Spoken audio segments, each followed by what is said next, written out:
Well, you see, here we're into an area that is really a very, very important topic for me. And I think there also has to be great caution with any kind of roadmap. What I mean by that is that it's important that people do not try to get into an A to Z type of way, like somebody setting themselves up as an expert to tell another person what that will entail. This is, I think, been one of the problems of the past, and I don't think it's right. If we were to just talk, sort of loosely, I might say, as I've done on various occasions, oh, you should get into the work of, Alexander Lowen and look into bioenergetics, or, hey, why don't you, go over and read Arno Gruen or R.D. Laing, And of course we can reference, and I try to do that in my professional work on the blog, forum, and in the sources. And I don't mind doing that to a certain extent by saying, oh, you have an interest here? Check out this, or check out some more of Wilhelm Reich's lesser-known works like Listen, Little Man, or The Mass Psychology of, Fascism, or whatever, and continue the studies. But when it comes to individuals asking seeking personal advice, I'm against that. I'm not picking you out, per se here. We're just talking, so I'm not singling you out or anything like that. I am just a person who really strongly believes that each individual must make that journey on their own. Mm-hmm. They must find out what works for them, because I'm extremely against any kind of sort of A to Z kind of mapping, so in other words, you might take a piece from somebody else that you say, hey, that worked for them, or they recommend it, but I'm very much against that in a way, because it's very, very collectivist, and therefore I'm not a collectivist, so therefore it must be that you must find your own unique way, because remember, the way out of neurosis, first of all, is to see it as neurosis. I've always spoken about deconstruction. In order to solve the problem, you must get all the false things out of the way. In order to see the self, which is, in fact, you can't see it until you're first familiar with all the things that are not the self. You've got to study the mind in totality, and that might lead you then into Jungianism, or into Freudianism, or even into Blavatsky, or into occultism, or into Wilhelm Reich, or goodness knows where it will lead. You see, and that person then, it's the road that they're traveling is absolutely unique and independent. I can't insist upon this more, because it actually has a very strong metaphysical basis, because as a matter of fact, when you finally arrive at your so-called solution or revelation, it is not so much the ending and the gaining of the insight at the end that is important. In fact, you might even go so far as to say that the ending that you arrive at is entirely based on the steps that you've taken to get to that road. And this is what I always try to make clear, because we are so goal-oriented. We drag all our bad behavior and all our bad lessons into this world of psychological development, and also into the world of the occult.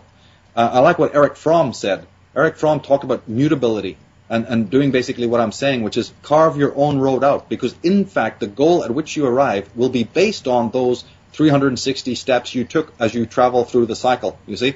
So the ending is in the journey. And therefore, if the journey is in some way illegitimate or inauthentic or collectivist or whatever language you want to use, you see that in the end will create another form of neurosis. Because the way things are in the world and the way the mind works is the mind is a very bizarre thing. It's like you try to throw a net, to use a metaphor, you try to throw a net over the mind to try and solve one of its problems, or rope it in, or say, I've got a piece of it now. And do you know what happens? Like some weird, chameleon circuit, the mind becomes the net you've thrown on it. This thing is really the trickster, you see. So in a way, we've got to be very careful. And therefore, this serpentine mind that we have is pretty ambivalent. It's a very amazing adversary in one way. And therefore, one of the things that I've isolated that causes a lot of problems is this collectivism. And when you go to a teacher who's written a book or has a particular ideology or philosophy, there's a tendency to not realize that teacher, and remember, a lot of these teachers may not even say what I'm saying, and therefore you adopt their theories or you adopt their philosophies because it's, again, a part of the mind that needs handrails. Your interest in that subject might be, and again, I'm not singling you out or anything like that. I'm just saying that a person's interest in a particular study might be based on the fact that they're inwardly weak, that they're inwardly scared of taking the journey themselves. And therefore, I'm worried then that the step that a person takes, you see, will lead them to another form of neurosis. Because it's like Chinese dolls. You know, you may escape from one level of neurosis only to inherit another, even more pernicious form. You see, in other words, another metaphor is that we might strangle ourselves in the very web we're trying to release ourselves from. By every motion that you make, you can further entrap yourself. So the way to get out of it is actually quite difficult. And ultimately, in the movie Dune, for instance, at the end, when they're really trying to negotiate the desert at the end, and they're in deadly peril, Frank Herbert gives you a piece of monumentally important information. And the character says to his mother, walk without rhythm, so you won't alert the worm. Now this contains, like many of these movies do, and people don't even notice it, an incredibly important piece of information. Walking without rhythm means walk with no pattern, walk with no accepted school. And of course, as I said before, I come from the Krishnamurti teachings, and they say, carve your own path out. Now, if on that road of discovery, you need to end up reading, I don't care what it is, Anton Blinken LaVey, if it comes to that. I don't know where that journey's going to take you. Neither do you. That's the beauty. You put your faith in your higher self, and you go along the journey wherever it's going to take you. And that will make of you what you are. The sword has to go through the fire. There are no shortcuts. And there will be many guides, and there will be many deceivers. And there's no way, really, to stop that from happening, because we're dealing here, ultimately, with our own minds.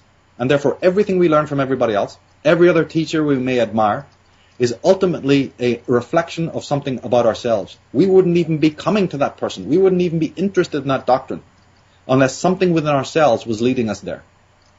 It's almost like, are you playing the guitar, or is the guitar playing you? Is the music playing you, or are you playing it? And as you go very deeply into this journey, sometimes those lines become very ambivalent, because there is a higher self. I do believe there is a higher self, and that higher self guides us. And therefore, in our world today, there's been so much institutionalization and territorialization of knowledge. And I think this is the problem. So indirectly it answers your question, because the first thing to do is see that there is a neurosis. And the way out of it is to study that neurosis. Study all those forms of anti-truth. Study all those forms of pseudo-love. Study all those forms of pseudo-reality until you're almost sick of it. Until you're so familiar with it, like a forensic detective hunting some maniac. Right? That serial killer, that creep, looks out his window, and they're in the pissing rain. There he is. There he is, Popeye Doyle, eating his burger, looking up at your window, and howling storms. He's awake. You got to become like that. You got to become like that. You got to be on the trail of the predator from morning till night, every waking moment. Let nothing else be more important. Nothing. Become completely. Don't follow the tiger thinking it's going to lead you out of the woods. And secondly, become absolutely up to speed on the nature of your predator, or the nature of that which you're seeking. Become completely knowledgeable about it. This goes in wartime. We know that the generals had the picture of their adversary right on their desks or right on the wall above them. We know that the greatest detectives have the minds of criminals. Why is that? Because it's almost like a yin-yang thing. You're going to end up having to become so knowledgeable about your adversary in order to unlock the secret, or find out why this thing came into being in the first place. I've said it in other works in different ways, in which I said you have to embrace the shadow. This is what I mean by doing shadow work.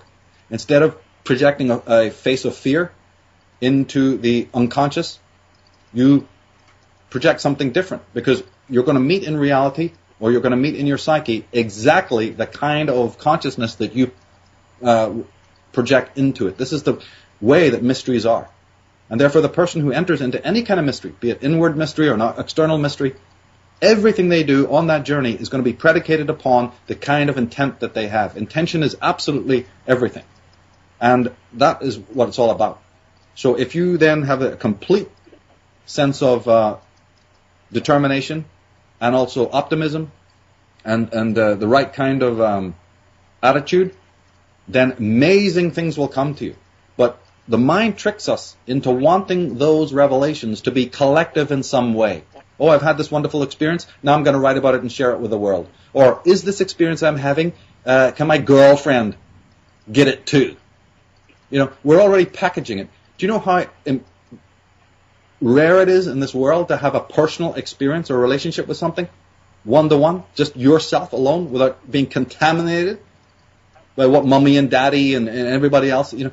So everybody is everyone. We even have billboards now talking about this collective claptrap. The social hive is becoming almost ubiquitous. It's almost like there's nothing personal anymore. But you see, the thing that we love about the beautiful creations of the Wilhelm Reichs and the Ezra Pounds and the Rilkes and the musicians is that it's completely unique. You wouldn't have had that thing without them doing it. That's what makes a Segovia attractive, or a particular artist, you see, that we like their work or whatever. And we even talk about filmmakers having a certain style. So that's what I'm talking about. It's really not that esoteric. It's like, what is your own style? What is your own flavor? What is your own understanding? Every institution in the world is working on the mind of the child to condition it to think like other people and to have everything secondhand and everything borrowed. So on your journey, you might find that it's Wilhelm Reich who's your guide, you know, or Ayn Rand or whoever. And therefore, that's part of your treasure trove. That's part of your interest. And whether or not other people get it or not, or whether other people are into it or not, really should be of a much, much lesser concern. So that's basically the only thing I can say about that. Amazingly said, amazingly said.